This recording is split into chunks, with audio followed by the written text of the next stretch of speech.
काफ़ी अच्छे क्वेश्चंस है आज की सीरीज़ में, बहुत बहुत प्यारे क्वेश्चंस है। तो वीडियो को पूरा एंड तक देखना।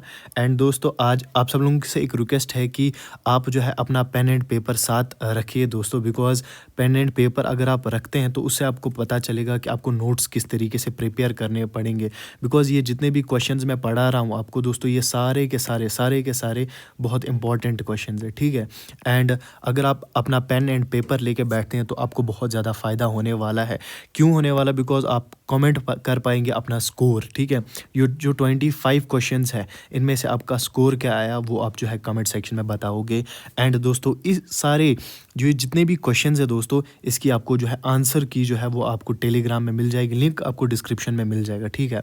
तो आइए सबसे पहले शुरू करते हैं। एंड दोस्तों, सारे जैसा कि मैंने आपसे वादा किया था, हर एक सब्जेक्ट से आएगा, science and technology, history, political science, geography, हर एक सब्जेक्ट से जो है मैंने क्वेश्चंस लिए हैं। तो चलिए आपका ज़्यादा टाइम वेस्ट ना करते हुए वीडियो को शुरू करते हैं। लेकिन उससे पहले दोस्तों आज का कोट देख लेते हैं। आज का कोट ये है कि embrace the struggle, it shapes you. दोस्तों, अपने स्ट्रगल से कभी भी भागो मत, ठीक है। जो भी आप ज़िंदगी में हार्डशिप्स फेस कर रहे हो, ये आपको जो है शेप करेंगी।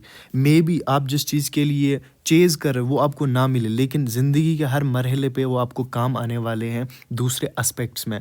एंड ये आपको ज़रूर से शेप करेंगे। तो चलो दोस्तों, हमारा पहला क्वेश्चन है, which advanced propulsion system is being developed by ISRO for future interplanetary mission to reduce time travel. यानी प्रोपल्शन हम बोलते हैं दोस्तों किसी भी ऐसी चीज़ को जो हमें मूव फॉरवर्ड करने में मदद करे।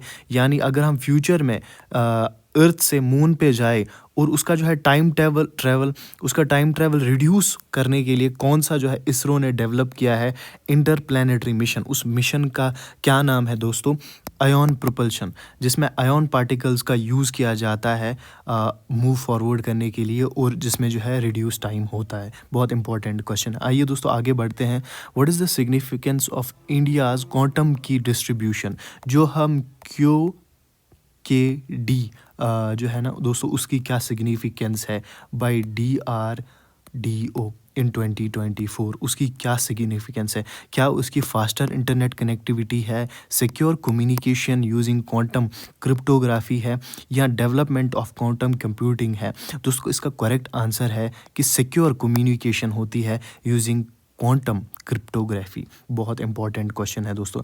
आइए दोस्तों, मॉडर्न हिस्ट्री का हमारा क्वेश्चन है, द चोरी चोरा इंसिडेंट। दोस्तों, ये आपको पता होगा, इन 1922, ठीक है, 1922 led to the suspension of which movement by Mahatma Gandhi. दोस्तों, महात्मा गांधी का जो चोरी चोरा इंसिडेंट हुआ था, उसकी वजह से कौन सा सस्पेंड हुआ था, कौन सा मूवमेंट सस्पेंड हुआ था? तो दोस्तों, इसका आंसर है नॉन कोऑपरेशन मूवमेंट। इसका सस्पेंड हुआ था बिकॉज वो 20 से 22 तक ही चला था, ठीक है दोस्तों। आइए आगे बढ़ते हैं। क्वेश्चन नंबर 4 फिर से हमारा हिस्ट्री से है। दोस्तों, मैंने इसमें हिस्ट्री जो है मॉडर्न हिस्ट्री ही रखी है, बिकॉज मॉडर्न हिस्ट्री से हमेशा बहुत क्वेश्चंस आते हैं। Which Indian revolutionary organisation founded in 1928 aim to overthrow British rule through armed struggle? यानी कि थोड़ा सा वायलेंट वे में वो जो है गांधीयन अप्रोच से थोड़ा हटके था। जैसे गांधी जी हमारे बोलते थे कि नॉन वायलेंस से हमें आगे बढ़ना पड़ेगा, लेकिन उन्होंने बोला कि थोड़ा सा आर्मड स्ट्रगल होना ज़रूरी होगा। तो दोस्तों, किसने बनाई थी? वो भगत सिंह ने बनाई थी। एंड भगत सिंह जो है हिंदुस्तान सोशलिस्ट रिपब्लिकन एसोसिएशन थे। तो दोस्तों, इसका यही आंसर है एंड बहुत इंपॉर्टेंट क्वेश्चन है ये। ओके, आगे बढ़ते हैं। क्वेश्चन नंबर 5 हमारा पॉलिटिकल साइंस है। Under which article of Indian constitution can the supreme court issue Ritz? देखिए दोस्तों, यहाँ पे दो चीज़ों का आपको ध्यान रखना है, सुप्रीम कोर्ट है एंड हाई कोर्ट है। देखिए दोस्तों, सुप्रीम कोर्ट जब रिट्स इशू करता है ना, सुप्रीम कोर्ट, तो वो अलग आर्टिकल के अंदर करता है। एंड जब हाई कोर्ट करेगा तो दोस्तों वो अलग जो है आर्टिकल के अंडर करेगा। सुप्रीम कोर्ट करता है दोस्तों आर्टिकल 32, एंड जब हाई कोर्ट जो है रिट्स पास करेगा वो 226 आर्टिकल 226 के थ्रू करेगा, ठीक है, for the enforcement. And writs को क्यों इशू किया जाता है? ताकि हम अपनी जो है फंडामेंटल राइट्स को प्रोटेक्ट कर सकें, उनको बजाय वॉयलेट होने से। क्वेश्चन नंबर 6 है, what is the significance of 44th constitutional amendment? ठीक है, जो पास हुआ था 1978 इन इंडिया में। क्या क्या था दोस्तों, इसकी सिग्निफिकेंस क्या थी? क्या इसने इंट्रोड्यूस्ड फंडामेंटल ड्यूटीज़ लाए थे, restoration of judicial review powers curtailed by 42nd constitutional amendment, या इस्टेब्लिशन ऑफ जीएसटी जो यहाँ पे गुड्स एंड सर्विसेज टैक्स था।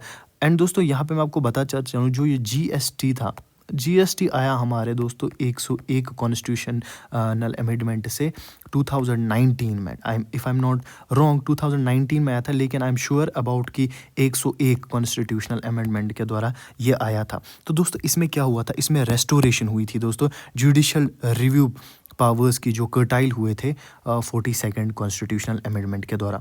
तो आइए आगे बढ़ते हैं। Which principle of Indian constitution ensures that judiciary remains independent from executive and legislature. देखिए दोस्तों, यानी कि जो है सेपरेशन ऑफ पावर्स कौन बताता है दोस्तों, इसका ये बेसिक है क्वेश्चन, लेकिन इंपॉर्टेंट है। तो separation of powers he decide करता है कि इंडियन कॉन्स्टिट्यूशन जो है, जिसमें जुडिशरी इंडिपेंडेंट रहेगी, एग्जीक्यूटिव भी जो है जुडिशरी इंडिपेंडेंट रहेगी, किन दो चीज़ों से, जो है एग्जीक्यूटिव एंड लेजिस्लेचर से। ठीक है, आइए आगे बढ़ते हैं। एंड दोस्तों मैं आपको ये बताता चलूँ, देखिए जैसे दोस्तों इसमें फेडरलिज्म है, तो आपको पता होना चाहिए कि फेडरलिज्म किस चीज़ को बोलते हैं, पार्लियामेंट्री सॉवरेनिटी किसे बोलते हैं। ठीक है, तो ये जो ऑप्शंस दिए गए होते हैं, अगर आप इनको भी पढ़ेंगे तो आपकी नॉलेज में, आपके विजडम में बहुत जो है इंक्रीज देखने को मिलेगा। तो आइए आगे बढ़ते हैं क्वेश्चन नंबर 8 की तरफ।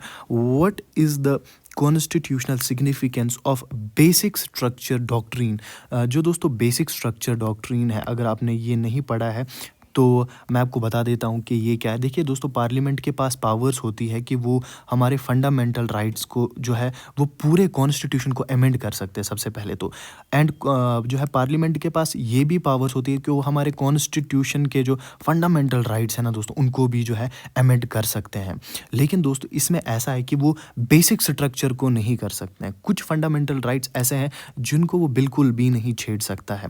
तो यही है बेसिक स्ट्रक्चर डॉक्ट्रीन, कि जो है पार्लियामेंट जो है बेसिक स्ट्रक्चर को जो है अमेंड नहीं कर सकता है। ठीक है, तो आइए क्या बोलते हैं, लिमिट्स द अमेंडिंग, यही जो हमने पढ़ा अभी, limits the amending power of parliament. तो इसका यही आंसर है। ये डिफाइन नहीं करता है पावर्स ऑफ प्रेसिडेंट को, ना ही ये इस्टेब्लिश करता है फेडरल सिस्टम।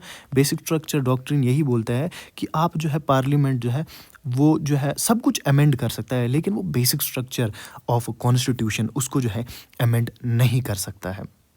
तो आइए आगे बढ़ते हैं। क्वेश्चन नंबर 9 हमारा है, which Indian classical dance form originating in Tamil Nadu is known for its intricate footwork and expressive gestures. यानी उसमें जो है तमिलनाडु जो है ओरिजिनेटिंग फ्रॉम तमिलनाडु, उसमें जो है फुटवर्क का बहुत ज़्यादा यूज़ होता है। तो इसको दोस्तों इसका करेक्ट आंसर है भारतीय नाट्यम। भारतीय नाट्यम दोस्तों आपको पता होना चाहिए कि ओरिजिनेट हुआ था तमिलनाडु में, एंड ये क्लासिकल डांस फॉर्म है। ठीक है, जिसमें फुटवर्क्स का बहुत ज़्यादा जो है यूज़ होता है। आइए क्वेश्चन नंबर 10 की तरफ बढ़ते हैं। क्वेश्चन नंबर 10 है, विच इंटरनेशनल ऑर्गेनाइजेशन, दोस्तों जनरल नॉलेज है, क्वेश्चन इंपॉर्टेंट है। Which international organisation headquarters in Vienna regulators global nuclear energy use. तो कौन सी ऑर्गेनाइजेशन है दोस्तों, इसका करेक्ट आंसर है दोस्तों हमारे पास option number B, the International Atomic Energy Agency जो है वही जो है रेगुलेट करती है ग्लोबल न्यूक्लियर एनर्जी यूज़। तो आइए आगे बढ़ते हैं दोस्तों। आप अपना स्कोर जो है प्लीज़ कमेंट सेक्शन में जो है पुट कर दीजिए कि आपके कितने आंसर्स ठीक थे प्लीज़, क्योंकि मैं बहुत मेहनत करके आपके लिए ये क्वेश्चंस लाता हूँ, बहुत रिसर्च करके, तो इसके आप नोट्स बनाया करें। Which Indian scientist was awarded the Nobel prize in physics. ये हम सब लोगों को पता होना चाहिए, scattering of light in India. दोस्तों ये इंडियन साइंटिस्ट है, इसका नाम है सीवी रमन। जो है सीवी रमन जी ने जो है नोबल प्राइज़ जीता था 1930 में। दोस्तों 1930 में इन्होंने जीता था, जिसमें इस स्कैटरिंग ऑफ लाइट को it was also known as जो है रमन इफ़ेक्ट। तो ये काफ़ी इंपॉर्टेंट है दोस्तों, तो ये भी ध्यान में रखें। क्वेश्चन नंबर 12 है, what is the primary source of energy for earth's thermohaline circulation in oceans. तो दोस्तों बोला जा रहा है कि प्राइमरी सोर्स क्या है अर्थ की जो थर्मोहेलिन सर्कुलेशन जो होती है ओशंस में, तो क्या है दोस्तों, सोलर है, जियोथर्मल हीट है, डेंसिटी डिफरेंसेस इन वाटर हैं, या टाइडल फोर्स है। तो दोस्तों इसका आपको जो है पता होना चाहिए दोस्तों कि ये होता है डेंसिटी डिफरेंसेस इन वाटर से। जी हाँ दोस्तों, ये डेंसिटी डिफरेंसेस इन वाटर है, वही प्राइमरी सोर्स होता है अर्थ's थर्मोहेलियन सर्कुलेशन के लिए। क्वेश्चन नंबर 13 है दोस्तों, which ancient Indian text attributed to Kautilya is a treatise on statecraft and political strategy. तो दोस्तों ये आपको पता होना चाहिए कि कौटिल्य का जो है अर्थशास्त्र था, जिसमें वो स्टेट को कैसे गवर्न किया जाता है एंड उसके बाकी जो है पॉलिटिकल स्ट्रेटजीज दी गई थी। तो ये भी काफ़ी इंपॉर्टेंट क्वेश्चन है। क्वेश्चन नंबर 14 की तरफ बढ़ते हैं। Which rare element discovered in India is used for nuclear radiator due to its neutron absorbing property. दोस्तों बहुत इंपॉर्टेंट है, तो ये आपको पता होना चाहिए। इसका करेक्ट आंसर है हेफेनियम। हेफेनियम है दोस्तों, ऑप्शन नंबर सी, यही डिस्कवर हुआ था। बिकॉज इसकी एक खास बात यह है दोस्तों कि ये जो है न्यूट्रॉन एब्जॉर्बिंग प्रॉपर्टी रखता है। क्वेश्चन नंबर 15 की तरफ बढ़ते हैं, जियोग्राफी से है। Which tectonic plate interaction is responsible for frequent earthquake in Himalayan region. Himalayan region में जो फ्रीक्वेंट अर्थक्वेक्स होते हैं दोस्तों, वो किस वजह से होते हैं? वो होते हैं दोस्तों कन्वर्जेंट बाउंड्री की वजह से। जी हाँ दोस्तों, कन्वर्जेंट बाउंड्री की वजह से वो होते हैं, तो ये आपको जो है पता होना चाहिए। Which Indian river system is largest contributor of sediment deposition. देखिए दोस्तों, largest contributor of sediment deposition in the Bay of Bengal. आपको याद रखना होगा कि ये अगर इंडिया का मैप है, ऐसा कुछ मैंने यहाँ पे रफली बनाया है, तो इस साइड से जो है दोस्तों कौन सा जो है सेडिमेंट्स का वो बनाता है दोस्तों। तो दोस्तों इसका करेक्ट आंसर है गंगा एंड ब्रह्मपुत्र। एंड दोस्तों ये फॉर्म करते हैं वर्ल्ड्स, ये आपको पता होना चाहिए, वर्ल्ड्स लार्जेस्ट डेल्टा ये जो है दोस्तों क्रिएट करते हैं। तो आइए आगे बढ़ते हैं। क्वेश्चन नंबर 16 हो गया। क्वेश्चन नंबर 17 की तरफ बढ़ते हैं दोस्तों। Which Indian biosphere reserve is known for hosting largest population of Asiatic lions.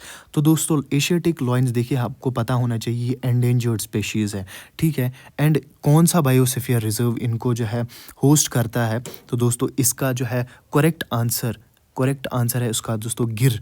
जो गिर बायोस्फीयर रिजर्व है दोस्तों, ये गुजरात में है, ये भी आपको पता होना चाहिए। What is the primary cause of seasonal reversal of winds in the Indian subcontinent. दोस्तों जो सीजनल रिवर्सल विंड्स है इंडियन सबकॉन्टिनेंट में, उसका प्राइमरी कॉज क्या है दोस्तों? उसका प्राइमरी कॉज है दोस्तों, ये ड्राइव होता है दोस्तों मूनसून पे। मैं आपको हिंट दे सकता हूँ, इसका करेक्ट आंसर है दोस्तों बी। जो differential heating of land and sea है, उसकी वजह से जो है सीजनल रिवर्सल ऑफ विंड्स होता है दोस्तों।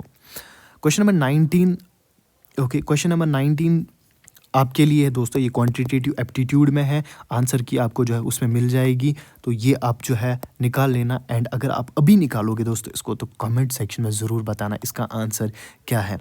एंड जो है आंसर की तो आपको मिल ही जाएगी। 20 भी जो है मैथ्स का क्वेश्चन है दोस्तों, तो ये आप जो है खुद करेंगे, आपके लिए जो है होमवर्क रहेगा। तो इन जो क्वांटिटेटिव एप्टीट्यूड है दोस्तों, ये आपके लिए रखूंगा मैं ये 3 क्वेश्चन। क्वेश्चन नंबर 22 पे बढ़ते हैं दोस्तों। विच इंडियन लेजिस्लेशन पास्ट इन 2024। 2024 में कौन सी इंडियन लेजिस्लेशन पास हुई थी जिसने रिप्लेस किया IPC को?